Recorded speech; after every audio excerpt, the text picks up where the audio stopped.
வணக்கம் மக்களே! இன்றைக்கி நம்ம எங்கே வந்திருக்கோம்னு பார்த்தீங்கன்னா, கரூர் மாவட்டத்தில் இருக்க கடவூருக்கு தான் வந்திருக்கோம்.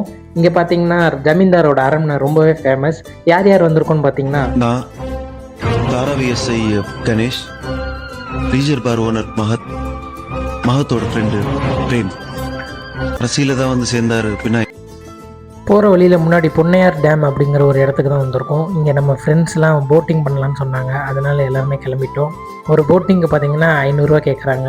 கிட்டத்தட்ட ஒரு 10 பேர் போனீங்கன்னா ஆளுக்கு 50 ரூபாங்கிற இதில் நீங்கள் ஷேர் பண்ணிக்கலாம். ரொம்பவே சூப்பராக இருந்துச்சுங்க. நீங்கள் ஃப்ரெண்ட்ஸோடு வந்தீங்கன்னா கண்டிப்பாக இந்த போட்டிங் ட்ரை பண்ணி பாருங்கள். ஒரு வழியாக போட்டிங்லாம் முடிச்சுட்டு நம்ம ஃப்ரெண்ட்ஸ் எல்லாம் வண்டியில் கிளம்பிட்டோம். எங்கேன்னு பார்த்தீங்கன்னா அரண்மனையை நோக்கி தான். இங்கே அப்படியே போகிற வழியெல்லாம் பார்த்தீங்கன்னா செடி மரம் கொடின்ட்டு அப்படியே பார்க்குறதுக்கே பச்சை பசேன்னு எங்கேயுமே அவ்வளோ சூப்பராக இருந்துச்சுங்க. நாங்கள் போன டைமில் வேறு மழை பெஞ்சிட்ருக்கவும் இன்னுமே ரொம்பவே கூலிங்காக கொல்லிமலை, கொடைக்கானல், ஊட்டி மாதிரி அவ்வளோ சூப்பராக இருந்துச்சுங்க. இந்த ஊரோட சிறப்பு அம்சமே என்னென்னு பார்த்தீங்கன்னா, இந்த ஊரை சுற்றி நாலா பக்கமும் மழை இருக்கனால எனி டைம் கூலிங்காகவே இருக்குங்க. இயற்கையெல்லாம் ரசிச்சுட்டு ஒரு வழியாக நம்ம ஜமீன் ஐயாவோட கோட்டைக்கு வந்துட்டோம்.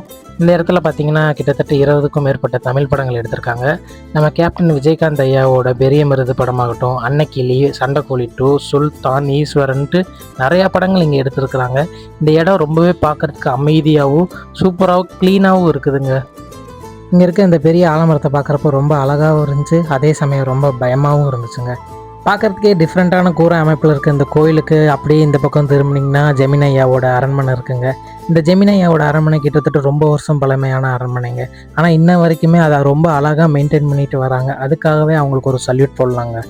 உங்களில் யாரெல்லாம் கடவுர் ஜெமினி ஐயாவோட அரண்மனைக்கு வந்திருக்கீங்கிறத கமெண்ட்டில் சொல்லுங்கள். வரலைன்னா இனிமேல் கண்டிப்பாக வந்து விசிட் பண்ணி பாருங்கள். ரொம்ப சூப்பராக இருக்கும். நாங்களும் நைட்டு டின்னர்லாம் முடிச்சுட்டு அப்படியே கிளம்பிட்டோம். பாய் பாய், see you.